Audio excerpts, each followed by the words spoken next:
पर्व समारोह 2081 अब किसी देर में विधिवत रूप से शुरू है।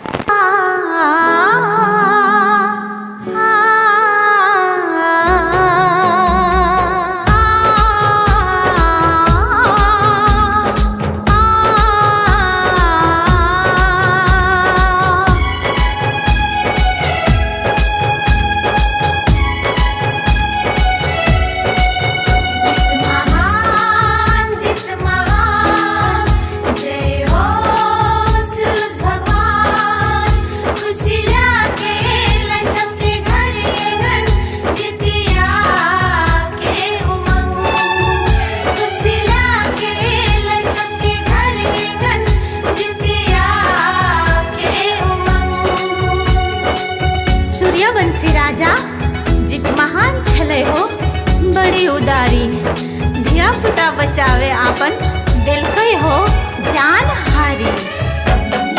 चितिया के पावन गेलै सखी सतिया बड़ा भारी, सतिया बड़ा भारी। चल गे चल सौझन मिली के पूजा करे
एक एक राउंड में अपन प्यार के झरबे अब पे स्वागत लगा कलश यात्रा लगा झांकी लगा जो मंच पे आयल छे इनका सबके हम सब स्वागत करी रूप में।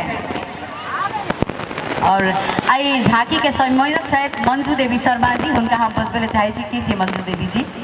हाँ, बहुत बहुत धन्यवाद, बहुत बहुत स्वागत अपनी के झांकी लोग के आवा के लेल एते रौद में एते अगल से अपने सब कोई क्या तो ऊपरे में तो सब कोई रहे पॉसिबल नहीं लागे है तै के लेल आग्रह करबे जे अपने सभी झांकी के डाली एत आगू रख के और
मजा आवे छे।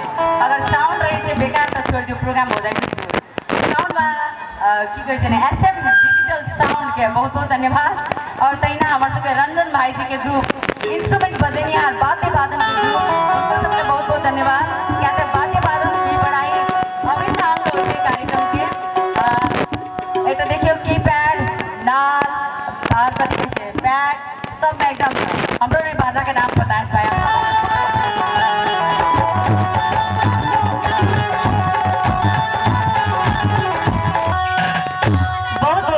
बहुत मिटकर धुन सुने लिए धुन के लिए बहुत धन्यवाद। एक बार साउंड सिस्टम और म्यूजिशियन के लिए ताली हो जाए कि कहता है हिंकर सबके हाथ और दिमाग सही होना बहुत जरूरी है।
हम विराट मैत्री नाट्य परिषद के भाई डोमी कामत जी के तहिना सर एक जना छथिन आदरणीय हुनकर नाम नहीं पूछल छे उनको स्वागत नमस्कार करल चाहबे और तहिना हम देख रहल छे बहुत विशिष्ट तो हम देख रहल छे आजू बाजू में ठाड़ सब गोटे के स्वागत अखन कार्यक्रम विधिवत रूप से आप शुरू हैत तखन तक तो हम अहिने कार्यक्रम के ल जाय छलिए ताइन के कहलो जे अहाँ सबके बोर नहीं हुए एटलीस्ट एतऽ बैठ के कम से कम चारों दुल्हा में बड़का कमल सखिया चारों दुल्हा में बड़का कमल सखिया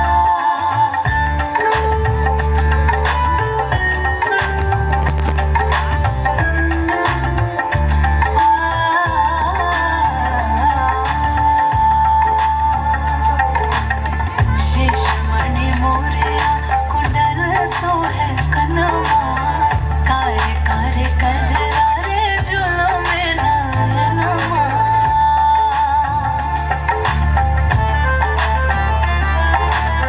शेष मणि मोरिया कुंडल सोहे कनवा कारे कारे कजरा रे झूलों में नयनमा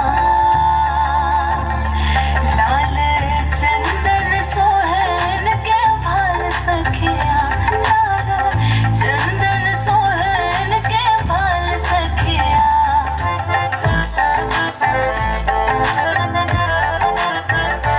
चारों दुल्हा में बड़का कमल सखिया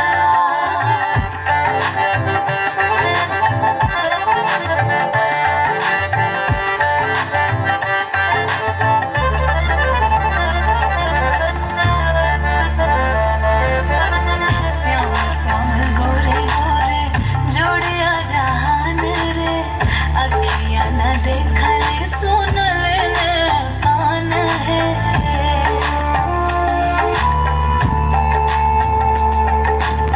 श्याम श्याम गोरे गोरे जोड़िया जहान रे अखियाँ न देखले सुनले न कान है जुगे जुगे जीव जोड़े वे मिसाल सखिया जुगे जुगे जीव जोड़े वे मिसाल सखिया चारों दुल्हा में बड़का कमल सखिया चारों दुल्हा में बड़का कमल सखिया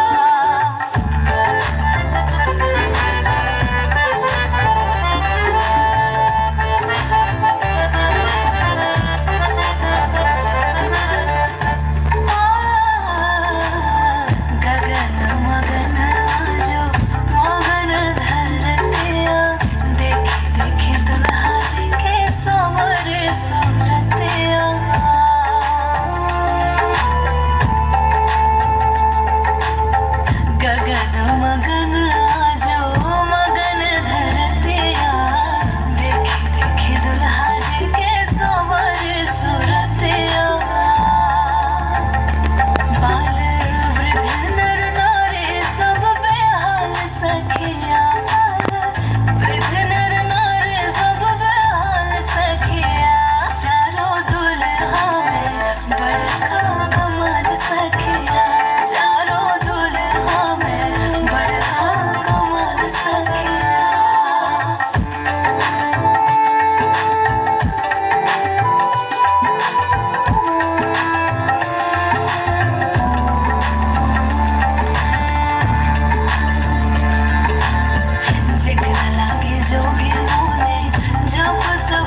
गोटे एहिमे संपूर्ण विराटनगरवासी, संपूर्ण महिला दीदी बहिनी, संपूर्ण माय काकी नानी भौजी दीदी जे जते एहि कार्यक्रम के विषय में जखन सुनलखिन ओ सब तन मन धन सहित सब रूप से समर्पित भऽ कऽ सहयोग केलखिन वसुंधरा जी के एहि कार्यक्रम के, एहि संस्था के। तैं ई कार्यक्रम ई 13म वर्ष में एक रूप से निरंतर एक पर एक नया ढंग से आगू में बढ़त गेले। हरेक बेर किछु ने किछु नया होइत गेले। सब गोटे के बुझल है जे एठाम गीत नृत्य संगीत हम सब 2 गो 4 गो खोजे छी तऽ एठाम दर्जनों पहुँच जाय छै। ओतबे वक्ता के क्रम भऽ जाय छै, ओतबे एठाम अपन अपन प्रतिभा के प्रदर्शन करबाक व्यक्तित्व सबके आगमन भऽ जाय छै। तैं एहि बीच में अध्यक्ष श्रीमती वसुंधरा झा जी के आग्रह अनुसार जे पहिने हिनका सबके हम सब मनोबल बढ़ाबऽ के लेल बजाबि रहल छियनि एहिठमन मंच पर देवता दत्त कर्ण जी के जे अहाँ मंच पर आओ। तहिना राधा शाह जी के सेहो हम मंच पर बजेबनि, अपने मंच पर आओ। रानी मेहता जी के सेहो मंच पर बजेबनि, अपने मंच पर आओ। सुशीला शाह जी के सेहो मंच पर बजेबनि, अपने मंच पर आओ। तहिना गुड़िया कामत जी, लक्ष्मी पासवान जी, संगीता मेहता जी, रेणु मेहता जी,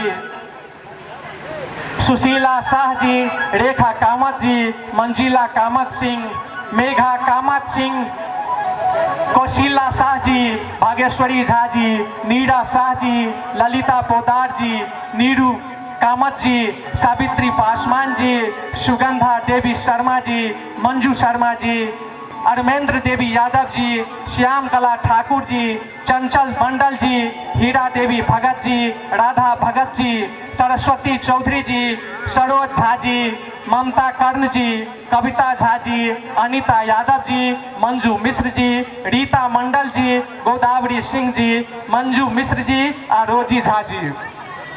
अपने सब गोटे एहि बीच में छी, एहि पंडाल के भीतर में छी। अपने सब क्रमशः मंच पर आबियो, एक बेर अपने सब एहि मंच पर आबियो, कारण अपने सबके जे अथक प्रयास बहुत गोटे के छनि, प्रत्यक्ष अप्रत्यक्ष रूप में बहुत गोटे एहिठाम सहयोग केलखिन हँ, तखन हम सब 13म वर्ष में पहुँचल छी। हिनका सबके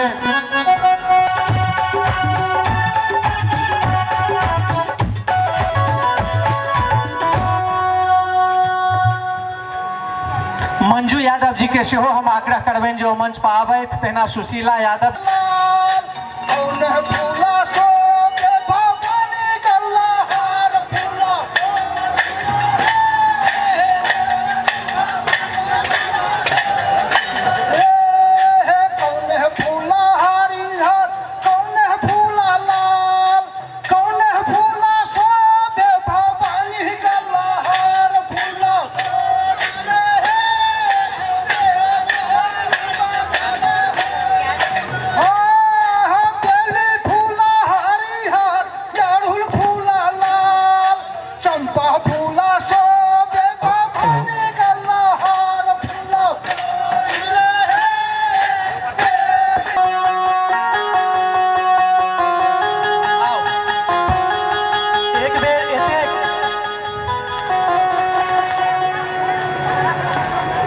एक बेर अहाँ सब कनिक पाछा होइयो, कनिक पाछू होइयो। एहिठाम पाछू में बस भऽ गेलै, भक्तैया टीम सब सने एकटा फोटो सेशन भऽ रहल छै। ताहिके बाद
जी जे जनकपुर धाम से आयल छथि, अपने सब के वो अखन फित्ता से बांधल है जे वो राष्ट्रपति जी द्वारा ओहि के उद्घाटन कयल जायत, ताहि के बाद अहाँ सब निरीक्षण कर सकै छी आ जँ लेबाक हुए तऽ अहाँ सब अपना इच्छा अनुकूलक पेंटिंग सेहो लऽ सकै छी।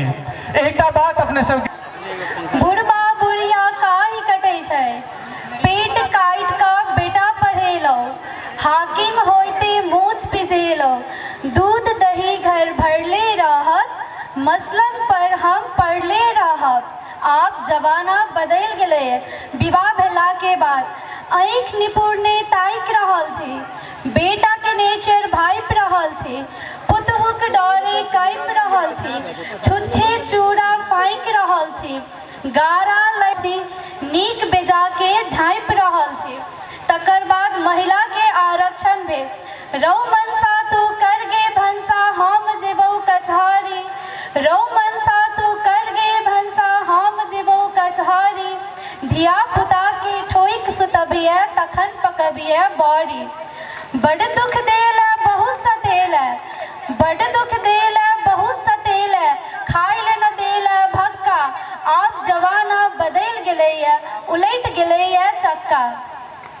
काज पड़ै तऽ ससुरा घर छै, काज पड़ै तऽ ससुरा घर छै, नुआ फटै तऽ नैहर जो, और भेल भंसा में आयल पाहुन तऽ पानि पीब का रहिए जो, नीक नुकुत तऽ मनसा खा गेल, नीक नुकुत तऽ मनसा खा गेल, हमरा लै छै भक्का, महिला के आरक्षण भऽ गेल, याद पड़े बहु कक्का। इम्हर उम्हर कतबो करबै, इम्हर उम्हर कतबो करबै, आब नहि हेतऽ बड़ी, आ जब कूद फान जे बेसी करबै तखन कथी, तखन लागि जेतौ हथकड़ी। धन्यवाद। हमरा सबके बीच में उपस्थित छथि भाषा तथा संस्कृति विद प्राज्ञ हमर परमादरणीय भाईजी धीरेन्द्र भाईजी के विशिष्ट अतिथि के रूप में हम मंच पर आबि कऽ आसन ग्रहण कऽ देबाक लेल आग्रह करबै। धीरेन्द्र भाईजी जी।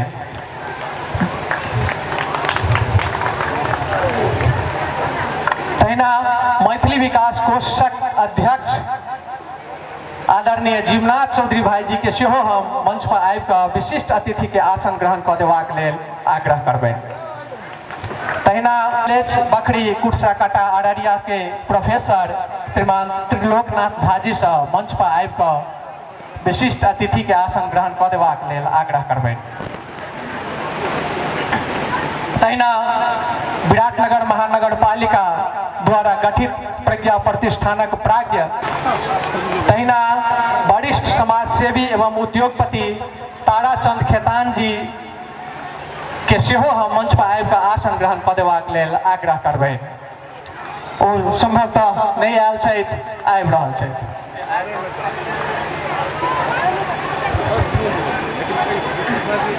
एहि बीच हमरा सबके प्रमुख अतिथि निवर्तमान राष्ट्रपति सम्माननीय विद्या देवी भंडारी जी एहि प्रांगण में महेंद्र मॉडल कैंपस के प्रांगण में पहुंच गेल छथि। अध्यक्ष जी से कार्यक्रम के अध्यक्ष जी से आग्रह जे ओ जाथिन संगे अतिथि लोकनि से जे स्वागत करैत ई जे मिथिला पेंटिंग एवं सहयोगी साथी सबसे आग्रह करबै।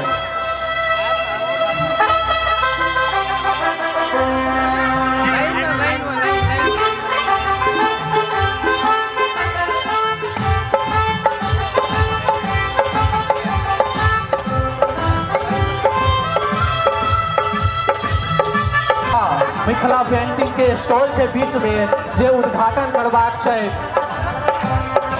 ओहो निरीक्षण करबाक छै से संगे हम आए गर्वक बात है, खुशी के बात है, आनंदक बात है जे हमरा सबके विद्या देवी भंडारी छै महिला द्वारा शुरुआत कयल गेल एहि संकल्प में वह है से हमरा सबके विश्वास है।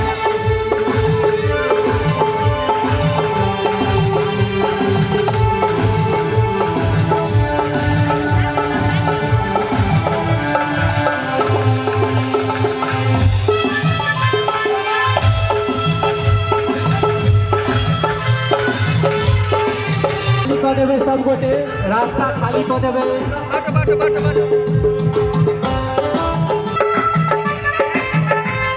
आप मंच पर आबि रहल छथि गर्मी से माथि जाऊ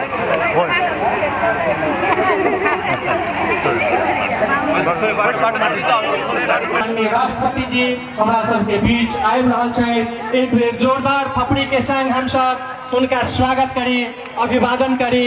हम सब अत्यंत हर्षानुभूति कर रहल छी जे हमरा सभक एहि महान जितिया पर्व समारोह में हुनकर आगमन भेलनि। ई एकटा महिला के संकल्प शक्ति के बल देबाक लेल ऐसा हमरा सबके ई बुझा रहल है जे हमर सबके ई अभियान निश्चित रूप से एकटा सफलता रूप प्राप्त करत। हमरा सबके एकटा नीक संदेश प्राप्त हैत। हम सब एहिके एकटा विश्व भर में नीक सकारात्मक संदेश प्रवाहित। सब गोटे से आग्रह है जोरदार थपड़ी के संग उनका स्वागत करी। आसन ग्रहण प्रमुख विशिष्ट अतिथि के आसन ग्रहण करती। तहिना हमरा सबके बीच में छथि नेकपा एमाले के केंद्रीय उपाध्यक्ष श्री गुरु बड़ाल जी। उनको हम आसन ग्रहण कऽ देबाक लेल आग्रह करबनि। गुरु बड़ाल जी। तहिना हमरा सबके बीच में छथि विराटनगर उप महानगर पालिका के उप प्रमुख शिल्पा निरौला कार्की जी। उनको हम आसन ग्रहण कऽ देबाक लेल आग्रह करै छियनि। शिल्पा निरौला कार्की जी मंच दियौ, सब गोटे मंच खाली करू। तहिना हम भाषा संस्कृति समाज सेवी उद्योगपति श्री ताराचंद खेतान जी हुनका से कहबनि मंच पर आबि कऽ आसन ग्रहण कऽ देबाक लेल। तहिना हमरा सबके बीच में छथि वामपंथी मरवाड़ी संगठन के अध्यक्ष श्री अरुण राठी जी।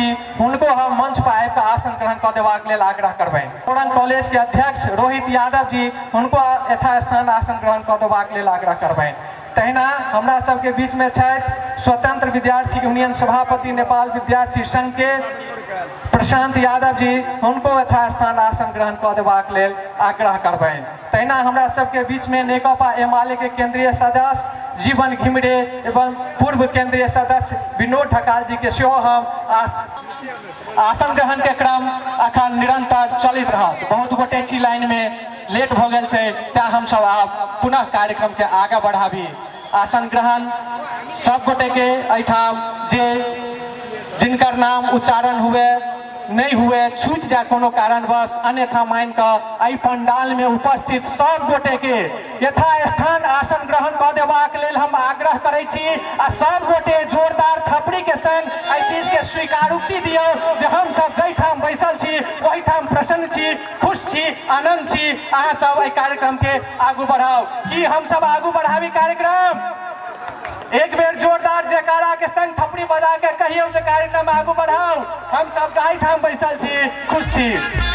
आओ अब हम सब चली कार्यक्रम के उद्घाटन दी।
दे हम जे छे जय जय भैरवी गीत अपने सबके सुनावे ले जा रहल छी और अपने सब ई भगवती वंदना स्वीकार कर लेबे। संपूर्ण मंच आसन प्रमुख विशिष्ट हमरा लेल सम्माननीय पूर्व राष्ट्रपति जी लगायत संपूर्ण मुख्यमंत्री जी अन्य विशिष्ट गण नेतागण पत्रकार लोकन समस्त में हम गायक वीरेंद्र झा अपने सबके गोर लगे छी और जय जय भैरवी भगवती गीत से शुरुआत करे के अनुमति चाहे छी। जय जय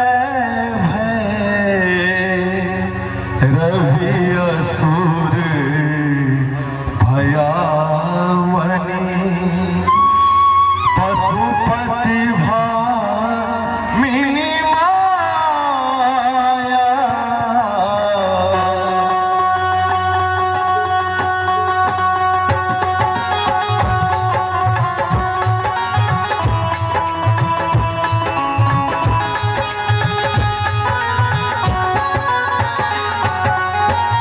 जय जय भैरवी असुर भयावनी पशुपति भामिनी माया सहज सुमति बरदिया है गोसावनी अनुगत गति तुम पाया।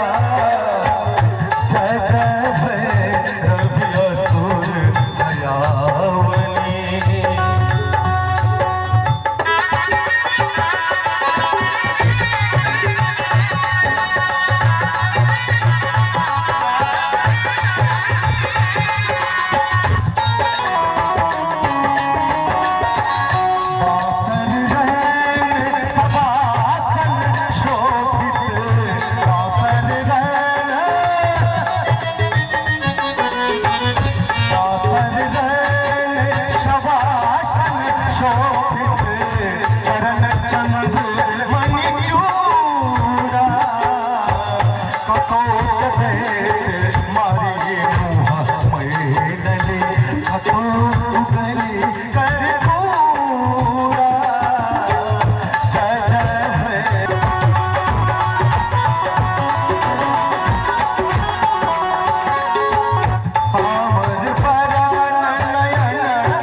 रे अगर पकड़ के रख एक कुर्सी हिले नहीं दिए।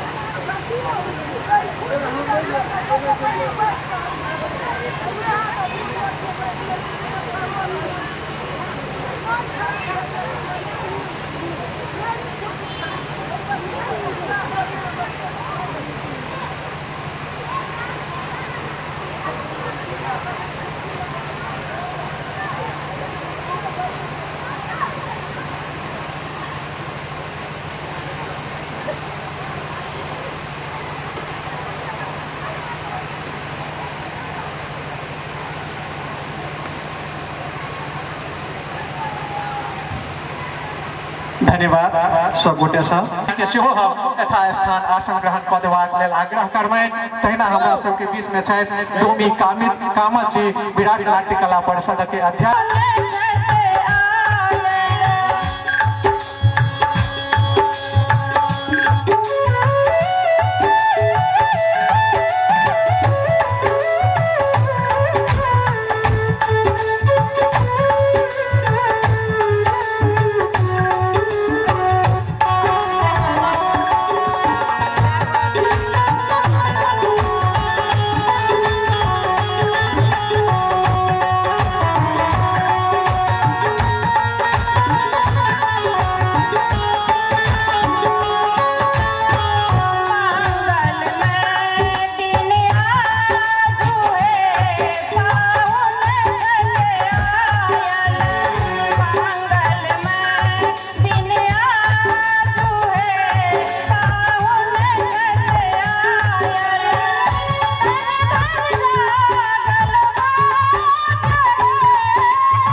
गुप्ता जी उनको हम मंच पर आबि कऽ आसन ग्रहण करबाक लेल आसन ग्रहण करबै। आब हम सब स्वागत मंतव्य किरण व्यास जी से सुनी, समाज सेवी उद्योगपति किरण व्यास जी।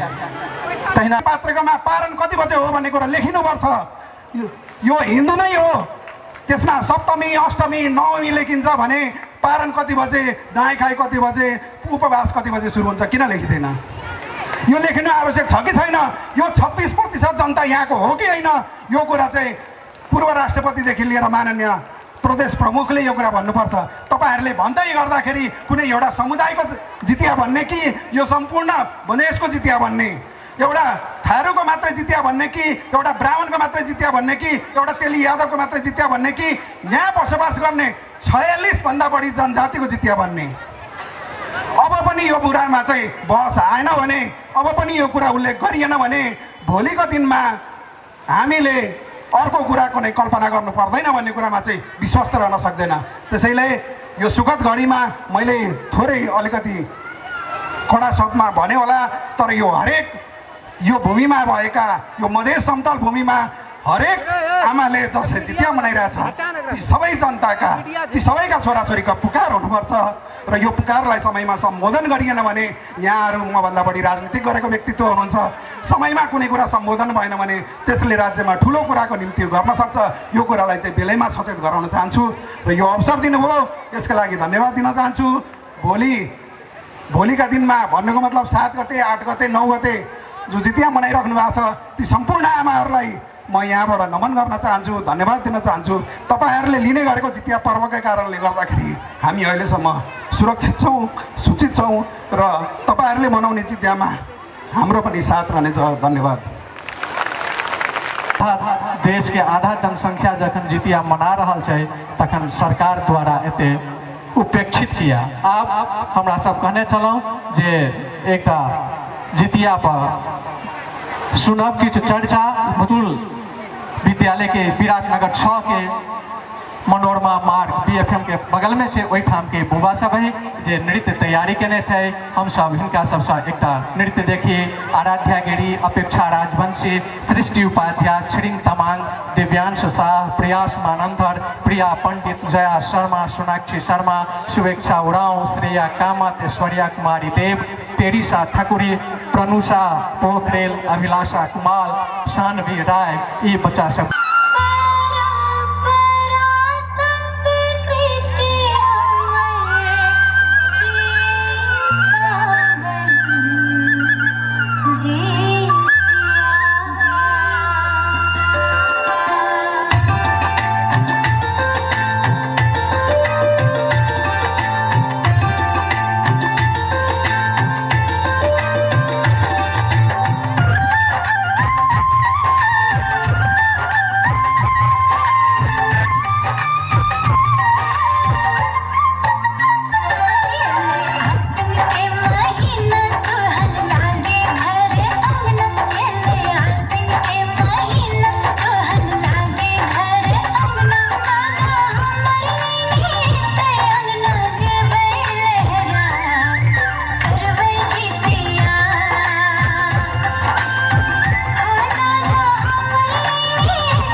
सुंदर पैरन हंसे सोला सिंगार करे येलो रे जितिया येलो रे जितिया हरकारी दिया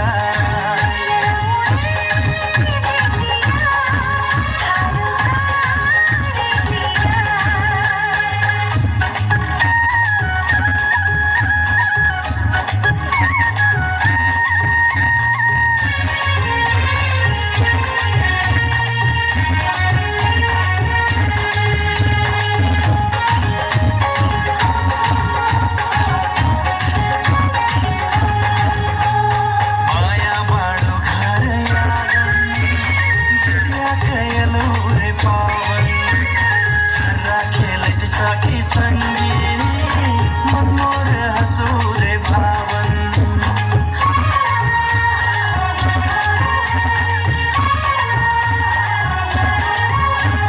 माया बाड़ो घर यागन जितिया कयलू रे पावन छर्रा खेलत साखी संगी लगा के हर तुमका हंसली माता तुमका सुंदर पैरन हंसे सोला श्रृंगार करो लौरे जितिया लौरे जितिया हरकारी दिया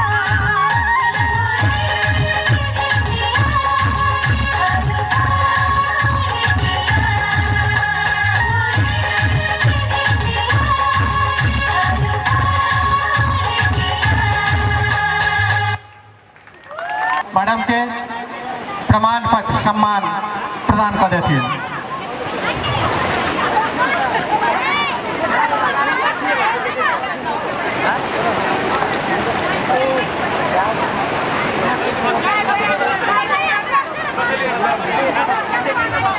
तहिना हमरा सबके बीच में ये बच्चा सबके एक प्रिंसिपल मैडम के पकड़ा देथिन, सब गोटा के संगे भ जेतन। कनी अहाँ सब इम्हर घुसैक जाबू, सब आगू में आओ, आगू में जाओ, आगू में सब गोटे ये बात कर दीजिए।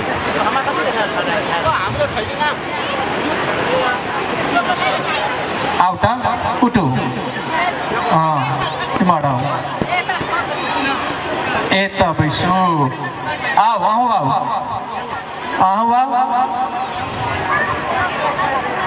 एहिठाम बैसू, हाँ आओ अहूँ सब आबि जाओ, आगू आओ, एतऽ आओ।